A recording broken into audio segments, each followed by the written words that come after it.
Now, a special presentation from Eyewitness News. Live coverage of the historic inauguration. It is an historic inauguration. Gina Raimondo being sworn in as Rhode Island's 75th governor this afternoon. She is, of course, the first woman to lead the state since its founding 378 years ago, and is the first Democrat to win office in 22 years. Raimondo taking the oath of office along with other newly elected government leaders on the south portico of the State House amid the fanfare of cannon fire and poems. Right now, we want to show you some live pictures outside of the State House right now, where the hour-long ceremony is about to get underway. It's going to include a 19-gun salute. You'll be hearing music by the Rhode Island National Guard's 88th Army Band, as well as the reading of the Pledge of Allegiance, led by the Cumberland Little League team that competed in the 2014 Little League World Series. It is a bitter cold day. Some light snow falling out there right now. There was some discussion that the ceremony could be moved inside because of the frigid temperatures. But, as you can see, the outdoor event going on as planned. Now, Raimondo began the day with a mass at St. Raymond Roman Catholic Church in Providence. Later in the day, we're told the celebratory water fire is going to be held in the capital city, followed by other scheduled events as well. Eyewitness News anchor Mike Montecalvo has been live at the State House all morning long. He recently spoke with the governor-elect about her plans for Rhode Island. And Mike joins us now with more on the scene at the State House. Hey, Patrick and Danielle, the cold weather and the snow is not stopping people to coming to Inauguration Day here at the State House. A few hundred people are already here. People still filing in, coming in late because of the cold weather. Security is tight. Local state police, National Guard are here patrolling the area. And people are just in absolute wonderful mood. This is not just Gina Raimondo's day. She's being inaugurated as the 75th governor, as you mentioned. But Dan McKee, the former mayor of Cumberland, will be inaugurated as Lieutenant Governor, Seth Magaziner as General Treasurer, Nellie Gorbea as Secretary of State. And I talked to Attorney General Peter Kilmartin about a half hour ago, and it looked like this was the first time he was at the event. He won re-election, the only candidate to win re-election, and he's being inaugurated for the second time, and he said he is just having a wonderful day. You know, Gina is one of only two Democratic governors in the country. Maggie Hassan of New Hampshire is the other. She's the first Democratic governor since Bruce Sunderland. I talked to her last week. She says this is important for the Democratic Party because since Sunderland left office, really the Speaker of the House was the face of the Democratic Party. And she says she hopes to share that now with Nick Mattiello, the Speaker of the House, and the Senate President, Teresa Paiva-Weed. She also told me she wanted the public to participate in all the events. She said her kids came up with the idea of free skating this Saturday. The State House is going to be open, and of course, there is a water fire. They're starting to process in right now. Let's bring in WPRI.com reporter Ted Nisi. They're coming in towards the mall. Ted, even though it's a cold day today, people are still in a wonderful mood. Yeah, absolutely, Mike. I think every inauguration day there's a sense of renewal. It's the new year, and I think especially a lot of people who supported Gina Raimondo have high hopes. They think she's bringing something different to the State House and that she can really drive some change, especially on the economy. All right, you spoke to her on Newsmakers right after she won in November. I sat down with her a couple of days ago. Her theme seems to be the same, jobs, but how is that going to resonate with other local leaders? You've talked to them. Well, you know, I think the question everyone has is what is she actually going to propose? I have no doubt we're going to see her today talk about jobs, talk about the economy, talk about opportunity in middle-class families in Rhode Island. But I think the question everyone has is what's she actually going to propose? And then if she proposes even good ideas, will they be able to get through a General Assembly that often likes to go its own way? But I have no doubt, I don't expect a lot of surprises in this speech today. I think it's going to be firmly focused on the economy. That's how she won.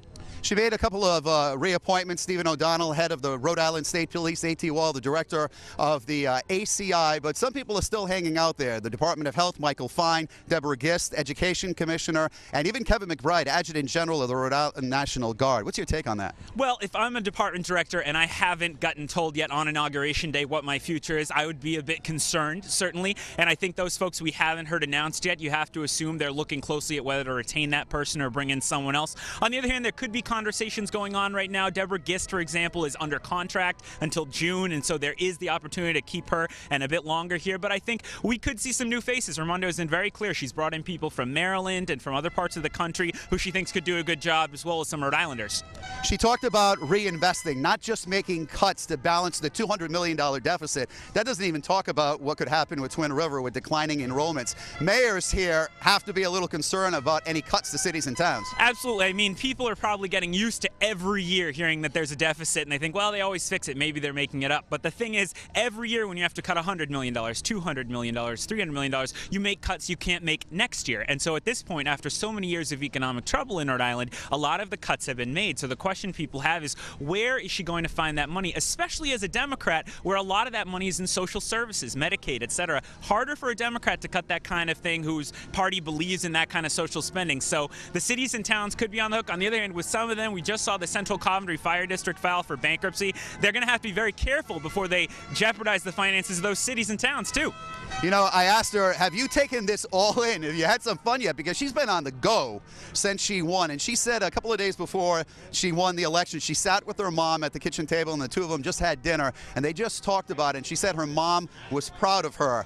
And I think her late father is going to be represented here at the State House today, too. Yeah, I ran into Governor-elect, soon-to-be Governor Raimondo upstairs. She was with her family, her son Tommy, who's 8, her daughter Cece, who's 10. And Tommy was holding a brown hat, and Gina Raimondo told me that was her father's hat, who passed away in January of last year, just as the campaign was starting. And she said Tommy's going to wear that hat today to remember his grandfather. All right, Ted, let's they're getting ready to start there. You can see me behind me. Let me just get out of the way to show you what's going on behind us. And there's going to be an invocation. There's going to be a prayer, and they're going to singing of the National Anthem. And then the program will get started. As we mentioned, a couple of hundred people here at the State House for Inauguration Day. And the National Anthem is being sung right now. As you can see, the seats are being filled. Local mayors are in the crowd. It's a smaller crowd on the State House steps than normally we have seen. Her cabinet members are up there. Her mom is up there on the stage with her as well. A little bit later on, we're going to have an exclusive sit-down with Gina Raimondo, talk about some of the policies that she wants to implement once she officially takes office. We understand that she's got some type of executive order she's going to talk about at 1 o'clock. Ted, any idea what that might be? You know, I think a lot of times we see these executive orders come out early on ethics. Most governors put one of those out. Wouldn't be surprised if it's that, but you can always see a surprise, too, on Inauguration Day. All right, let's begin the inauguration ceremonies here at the Rhode Island State House.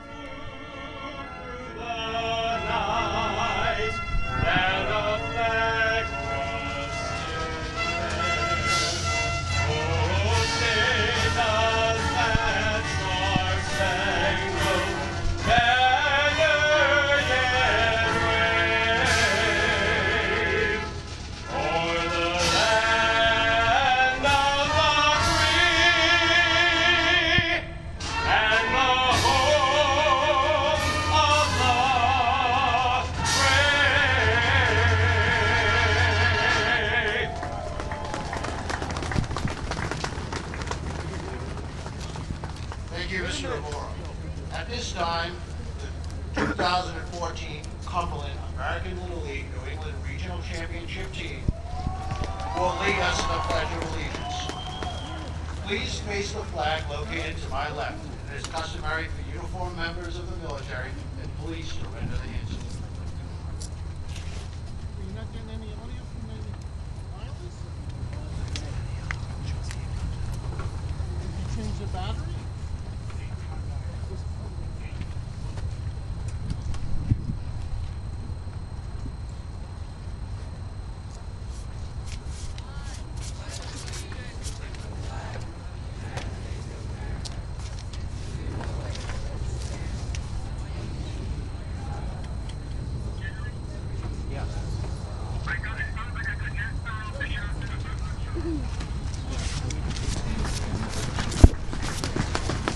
Thank you. Ladies and gentlemen, please take your seats.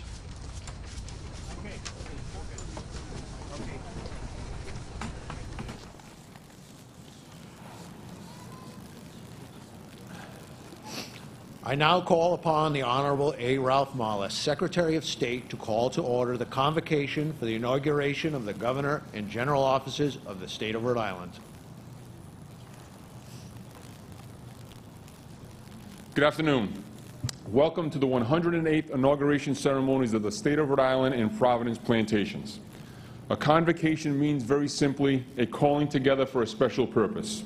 It reinforces that we and those we honor today are not alone, but but are part of a community working together. It is now my honor to officially call to order the convocation for the inauguration and engagement of our 59th Governor and General Officers of the State of Rhode Island and Providence Plantations.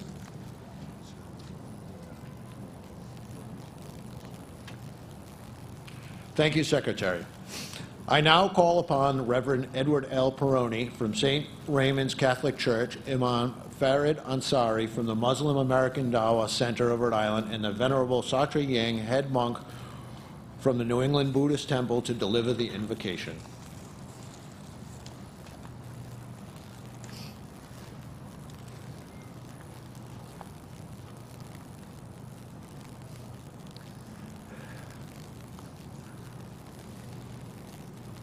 O eternal and almighty, source of all that is good and true, foundation of our life and love as a people, we, those of strong faith or little faith, or perhaps even of no faith, join our good thoughts and wishes and ask for guidance and strength from you and from each other.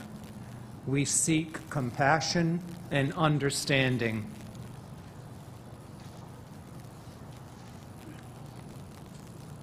Grant us wisdom that we may find the courage to celebrate our diversity and not to dwell on our differences. Turn rancor into reconciliation. In our problems and quandaries, may we only find the potential for the greater good for which we are called.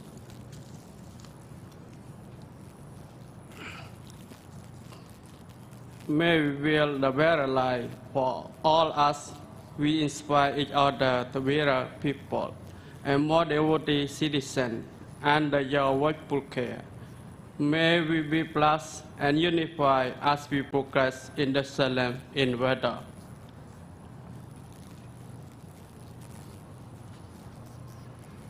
At this time, Rhode Island's Poet Laureate Rick Benjamin will read a poem he has composed for this inauguration.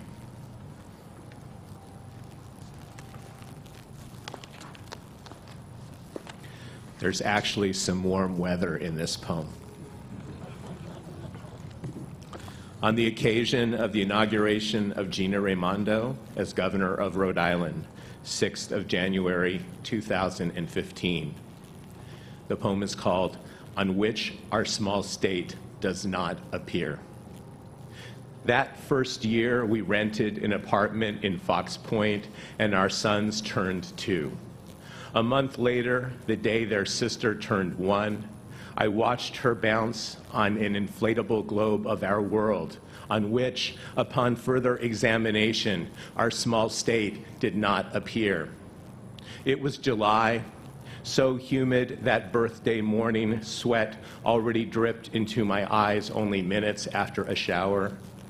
And I remember thinking of small, unseen states of grace.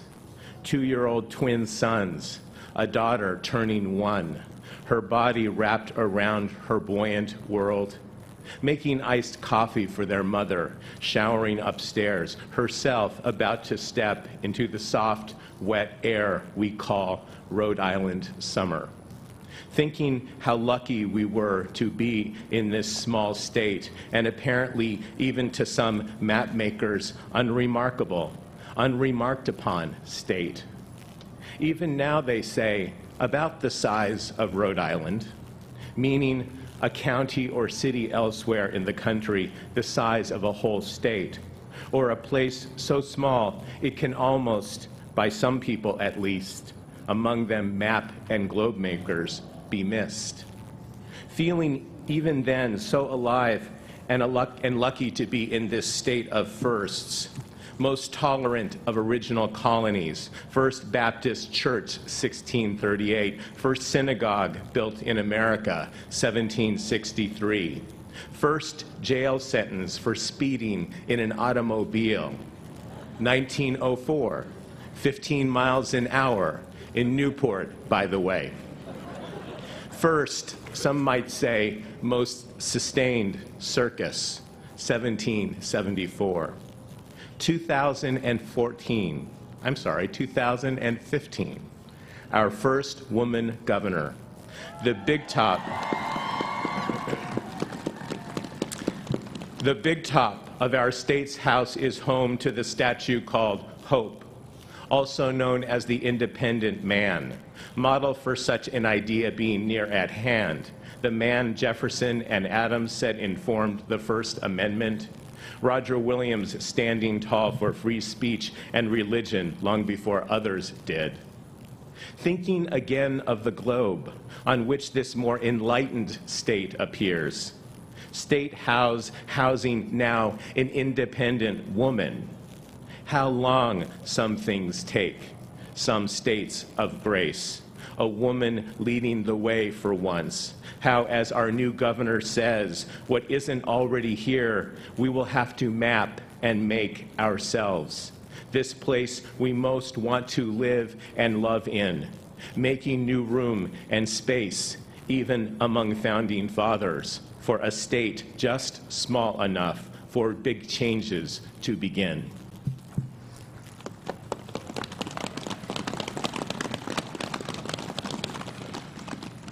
Ladies and gentlemen, it is both an honor and a privilege to announce the engagement of Gina M. Raimondo as the 75th governor of the state of Rhode Island and Providence Plantations. Joining Governor-elect Raimondo on the dais will be her husband, Andy Moffett, children Cece and Tommy, and her mother, Josephine Raimondo.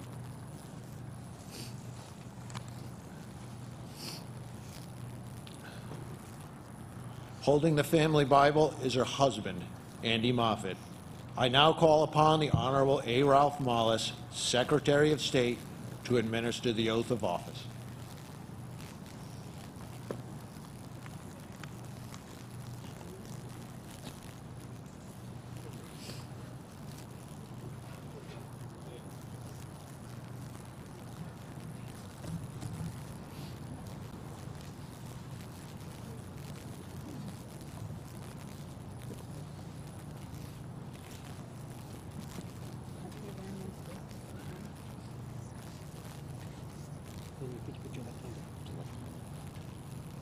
Put your left hand on the Bible and raise your right hand. You being, by the free vote of the electors of this state of Rhode Island and Providence Plantations, elected onto the place of governor, do solemnly swear to be true and faithful unto this state, and to support the Constitution of this state and of the United States, that you will faithfully and impartially discharge all the duties of your aforesaid office to the best of your abilities, according to law, so help you God. I do. Congratulations.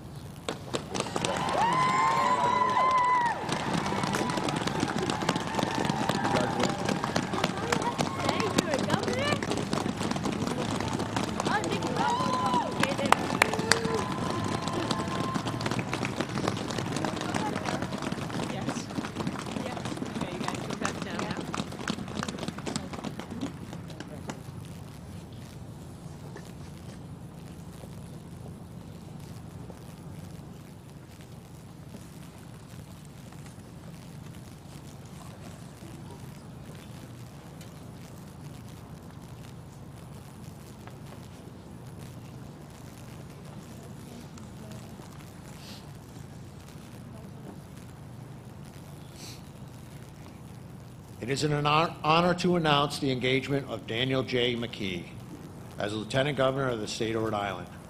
Joining Lieutenant Governor-elect McKee on the dais is his wife, Susan McKee, children Matthew and Kara.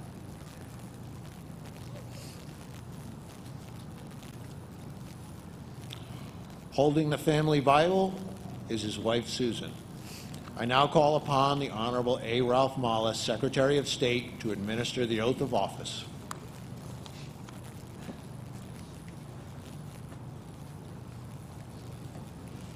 You can place your left hand on the Bible and raise your right hand. You being, by the free vote of the electors of this state of Rhode Island and Providence Plantations, elected onto the place of Lieutenant Governor, do solemnly swear to be true and faithful unto this state, and to support the Constitution of this state and of the United States, that you will faithfully and impartially discharge all the duties of your aforesaid office to to the best of your abilities, according to law, so help you God. I do. Congratulations.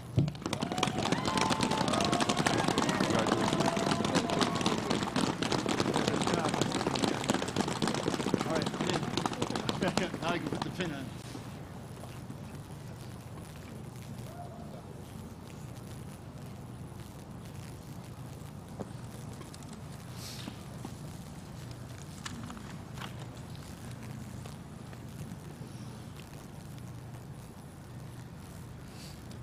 It is now an honor to announce the engagement of Nellie M. Gorbea as Secretary of State.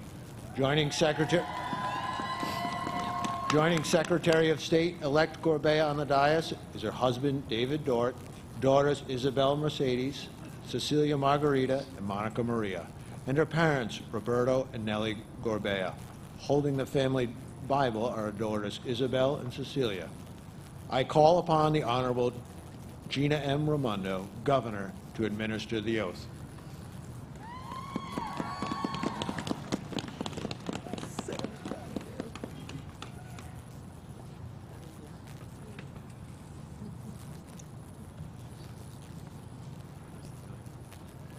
Come, girl. Guys, move it along. Yeah, just hold it here. Come to my side. Hold it here. Hold it there. Monica, you want to put your hands on the Bible too? Hold it. Please raise your right hand and put your left hand on the Bible. You being by the free vote of the electors of this state of Rhode Island and Providence Plantations, elected unto the place of Secretary of State, do solemnly swear to be true and faithful unto this state and to support the Constitution of this state and of the United States, that you will faithfully and impartially discharge all the duties of your aforesaid office to the best of your abilities according to law, so help you God. I do. Congratulations.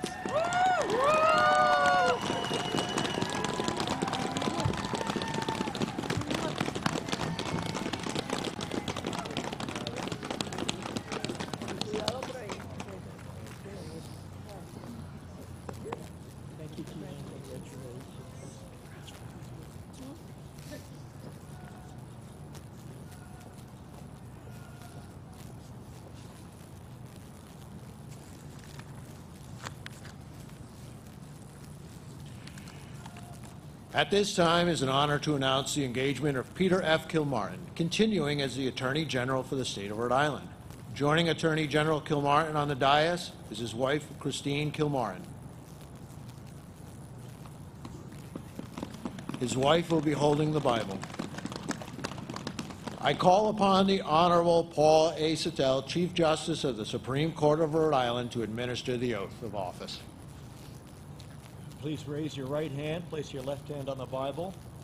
You, Peter F. Kilmartin, being by the free vote of the electors of this state of Rhode Island and Providence Plantations, elected unto the place of Attorney General, do solemnly swear to be true and faithful unto this state, and to support the Constitution of this state and of the United States, that you will faithfully and impartially discharge all the duties of your aforesaid office to the best of your abilities, according to law, so help you God.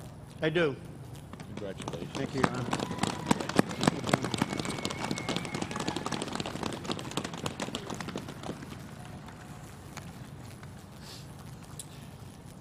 It is an honor to announce the engagement of Seth Magaziner as General Treasurer of the state of Rhode Island.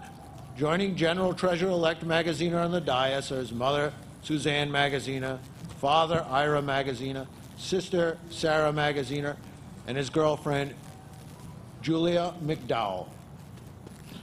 Holding the William Ellery family Bible is his mother, Suzanne Magaziner. I call upon the Honorable Gina M. Raimondo, Governor, to administer the oath of office.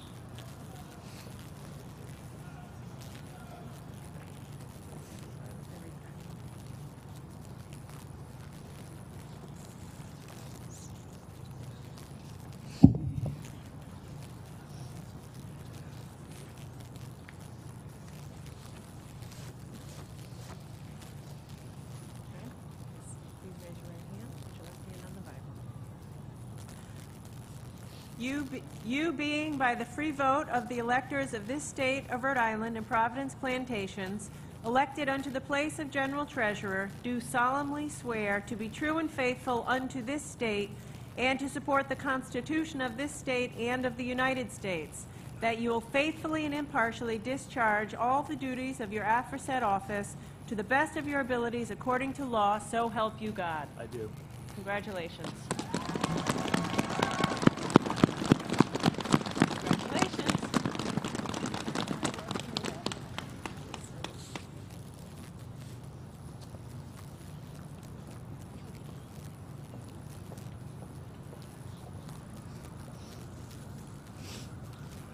I now call upon the Honorable Mr. Richard H. Parrish, Chairman of the Board of Elections, to present the certificate of election to Governor Raimondo.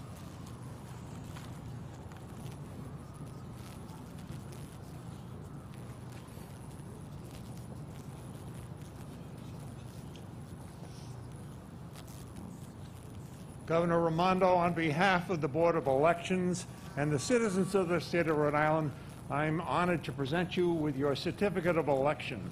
We wish you well in your service to the state, that you bring honor to yourself and to the state, and provide for the health and welfare of all of its citizens. Congratulations. Thank you.